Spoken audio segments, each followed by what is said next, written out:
നമ്മൾ ഇതിനകത്ത് ഉപയോഗിച്ചിരിക്കുന്ന ഫ്രണ്ട് ടയർ എന്ന് വെച്ച് കഴിഞ്ഞാൽ ഈ ആശുപത്രിയിലൊക്കെ ഉപയോഗിക്കുന്ന വീൽ ചെയറിൻ്റെ ടയറാണ് നമ്മൾ ഇതിൻ്റെ ഫ്രണ്ട് ടയറായിട്ട് ഉപയോഗിച്ചിരിക്കുന്നത്.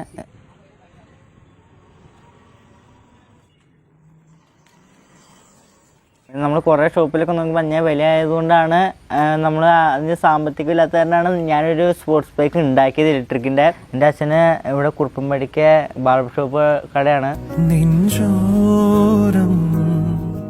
പൊന്നോളം ചിലേറും കനവുകളും ഒരു പിടി കാവലായി വഴി തേടണം.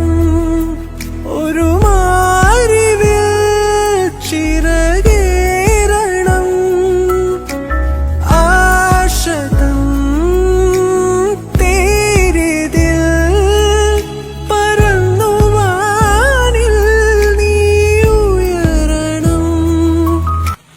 നമ്മൾ വണ്ടിയുടെ താക്കോൽ ഓൺ ചെയ്ത് കഴിഞ്ഞാൽ ഇതൊരു മീറ്ററാണ്. നമ്മൾ ഈ വണ്ടിക്ക് ഇപ്പോൾ എത്ര ചാർജ് ഉണ്ടെന്ന് നമുക്ക് ഈ മീറ്ററിൽ കൂടെ അറിയാൻ പറ്റും.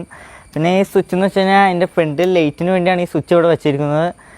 പിന്നെ വണ്ടിക്ക് നമുക്ക് ബ്രേക്ക് പിടിക്കുമ്പോൾ ലൈറ്റ് എത്താൻ വേണ്ടി ബാക്കിൽ ലൈറ്റ് സ്വിച്ച് വെച്ചിട്ടുണ്ട്. എൻ്റെ പേര് അനന്തു സുനിൽ. ഞാൻ പഠിക്കുന്നത് 10ലാണ്. സ്കൂള് വളയഞ്ചേരിയുടെ സ്കൂളിലാണ് ഞാൻ പഠിക്കുന്നത്. ഇത് ഞാൻ ഉണ്ടാക്കിയ ഇലക്ട്രിക് സ്പോർട്സ് ബൈക്കാണ്. എനിക്കൊരു പുതിയ ഇലക്ട്രിക് വണ്ടി എടുക്കണമെന്നായിരുന്നു ആഗ്രഹം. അപ്പോൾ അതിന് അന്യായ വിലയാണ്. പിന്നെ നമ്മൾ കുറേ ഷോപ്പിലൊക്കെ നോക്കുമ്പോൾ അന്യായ വില ആയതുകൊണ്ടാണ് നമ്മൾ അതിന് സാമ്പത്തികം ഇല്ലാത്തതുകൊണ്ടാണ് ഞാനൊരു സ്പോർട്സ് ബൈക്ക് ഉണ്ടാക്കിയത് ഇലക്ട്രിക്കിൻ്റെ. പിന്നെ നമുക്ക് അത്യാവശ്യ സ്ഥലങ്ങൾക്കൊക്കെ നമുക്ക് ഈ വണ്ടി കൊണ്ട് പോകാൻ പറ്റും. ഇതിന് സ്ട്രെയിറ്റ് റോഡ് ഒറ്റ ചാർജ് സ്ട്രെയിറ്റ് റോഡാണെങ്കിൽ നമുക്ക് ഇതിന് 30 കിലോമീറ്റർ കിട്ടും. പിന്നെ ചെറിയ കയറ്റമൊക്കെ എന്തെങ്കിലുമൊക്കെ ഉണ്ടെങ്കിൽ നമുക്ക് 20-25 കിലോമീറ്റർ നമുക്ക് ഈ വണ്ടിയിൽ നിന്ന് കിട്ടും. പിന്നെ ഇതിൻ്റെ ചാർജിങ് ടൈം എന്ന് വെച്ച് കഴിഞ്ഞാൽ 3 മണിക്കൂർ ടു 4 മണിക്കൂറാണ് നമ്മുടെ വണ്ടിയുടെ ചാർജിങ് ടൈം. അപ്പോൾ ഇതാണ് എൻ്റെ സ്പോർട്സ് ബൈക്ക്. ഇതിനകത്ത് നമ്മൾ 2 സാധനങ്ങളാണ് ഓൺലൈനായിട്ട് മേടിച്ചുള്ളൂ. ഇതിൻ്റെ ആക്സിലേറ്ററും ഇതിൻ്റെ മീറ്ററും മാത്രമാണ് നമ്മൾ ഓൺലൈനായിട്ട് മേടിച്ചിട്ടുള്ളൂ. പിന്നെ ഇതിൻ്റെ ചേസ് എന്ന് വെച്ച് കഴിഞ്ഞാൽ നമ്മൾ ഹെർക്കുലീസ് സൈക്കിളിൻ്റെ ചേസാണ്. പിന്നെ അതിൻ്റെ ഷോക്ക് ക്യാപ്സ് നമ്മൾ ഉപയോഗിച്ചതെന്ന് വെച്ചാൽ NS ബൈക്കിൻ്റെ ഷോക്കാണ്. നമുക്ക് ഈ സൈക്കിൾ കിട്ടിയത് എവിടെ നിന്നാണെന്ന് വെച്ചാൽ ആക്രിക്കടയിൽ നിന്നാണ് നമുക്ക് ഈ സൈക്കിളിൽ കിട്ടിയത്. പിന്നെ നമ്മുടെ ഇത് ഒരു ഇലക്ട്രിക് ബൈക്ക്, പൊളിഞ്ഞ ഇലക്ട്രിക് ബൈക്കിൻ്റെ മോട്ടറാണ്, ബാക്കിലെ മോട്ടറാണിത്. അത് നമ്മൾ ആക്രിക്കടയിൽ നിന്ന് തന്നെയാണ് മേടിച്ചത്. പിന്നെ ഇതിൻ്റെ ഫ്രണ്ട് ടയർ എന്ന് വെച്ച് കഴിഞ്ഞാൽ നമ്മൾ ആശുപത്രിയിലൊക്കെ ഉപയോഗിക്കുന്ന വീൽ ചെയറിൻ്റെ ടയറാണത്. പിന്നെ ഇത് ബുള്ളറ്റിൻ്റെ ഹാൻഡിലും ബുള്ളറ്റിൻ്റെ താക്കോലാണിത്. പിന്നെ ഇതിനകത്ത് ഉപയോഗിച്ചാണ് ഈ ബാറ്ററി വെക്കുന്ന ഈ കേസൊക്കെ നമ്മൾ തന്നെയാണ് ഉണ്ടാക്കിയത്. പിന്നെ ഇതിന് ആവശ്യമായ ഈ പ്ലെയിൻ ഷീറ്റും പിന്നെ ഈ പൈപ്പൊക്കെ നമ്മൾ എടുത്തത് ആക്രിക്കടയിൽ നിന്നാണ്.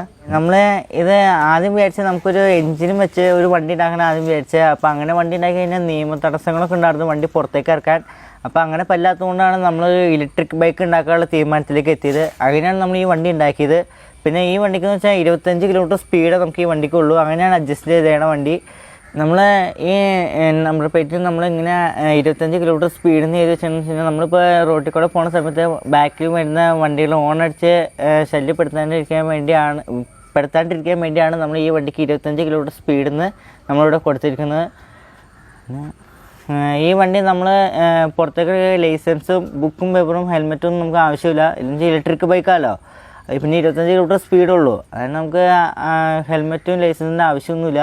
നമ്മൾ ഇതിനകത്ത് ഉപയോഗിച്ചിരിക്കുന്ന ബാറ്ററി എന്ന് വെച്ച് കഴിഞ്ഞാൽ അമറോണിൻ്റെ ഒരു ബാറ്ററി 12 വോൾട്ടിൻ്റെ ബാറ്ററിയാണ് നമ്മൾ യൂസ് ചെയ്യുന്നത്. അതിനകത്ത് ഒരു ബാറ്ററി 20 ആമ്പിയർ വരും. അങ്ങനത്തെ നമ്മൾ 4 ബാറ്ററി ഇതിനകത്ത് കൊടുത്തിട്ടുണ്ട്. അത് സീരിയൽ കണക്ഷനായിട്ടാണ് നമ്മൾ കൊടുത്തിട്ടുള്ളത്. അപ്പോൾ 48 വോൾട്ടാണ് വണ്ടിക്ക് കിട്ടുന്നത്. പിന്നെ ഈ വണ്ടിയുടെ ഇവിടെ നിന്ന് തുടങ്ങി ഇവിടെ വരെയാണ് ബാറ്ററി വരുന്നത്. പിന്നെ ഇവിടെയാണ് വണ്ടിയുടെ മോട്ടറിലേക്ക് വരുന്ന കൺട്രോളൊക്കെ നമുക്ക് ഇവിടെയാണ് വെച്ചിരിക്കുന്നത്. പിന്നെ ഈ 48 വോൾട്ടിനെ ഈ ലൈറ്റ് ഒക്കെ കത്തിക്കാൻ വേണ്ടി നമ്മൾ 12 വോൾട്ടാക്കാൻ ഇവിടെ ഒരു കൺവെർട്ടറും ഇവിടെ വെച്ചിട്ടുണ്ട്. അതിനാണ് ഈ ഒരു പെട്ടി നമ്മൾ ഉണ്ടാക്കിയേക്കണത്.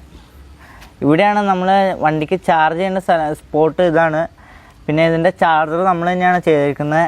പിന്നെ നമ്മൾ ഇതിനകത്ത് ഉപയോഗിച്ചിരുന്ന ബാറ്ററി നമ്മൾ സെക്കൻഡ്സാണ് ബാറ്ററി എടുത്തിരിക്കുന്നത്. ഇപ്പോൾ സെക്കൻഡ്സ് ബാറ്ററി ഉപയോഗിച്ച് നമുക്കിപ്പോൾ ഒരു 30 കിലോമീറ്റർ നമുക്ക് വണ്ടിക്ക് കിട്ടുന്നുണ്ട്.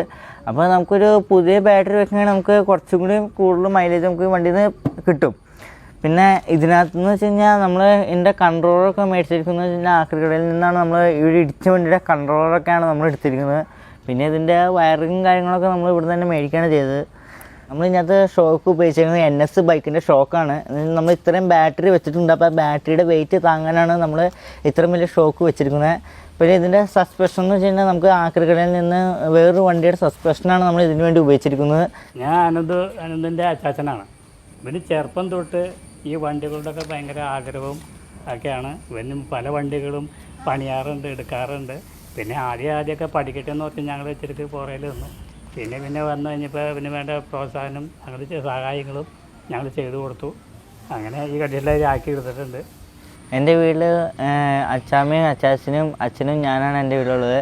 പിന്നെ നമുക്ക് ഈ വണ്ടി സഹായിച്ച് വണ്ടിക്ക് പൈസ തന്ന് സഹായിച്ച് അച്ചാമ്മയും അച്ചാച്ചനും അച്ഛനാണ് വണ്ടി പൈസ തന്ന് സഹായിച്ചത്. എനിക്ക് ഈ വണ്ടി ഉണ്ടാക്കാൻ ആകെ ചിലവായത് 4000 രൂപയാണ്.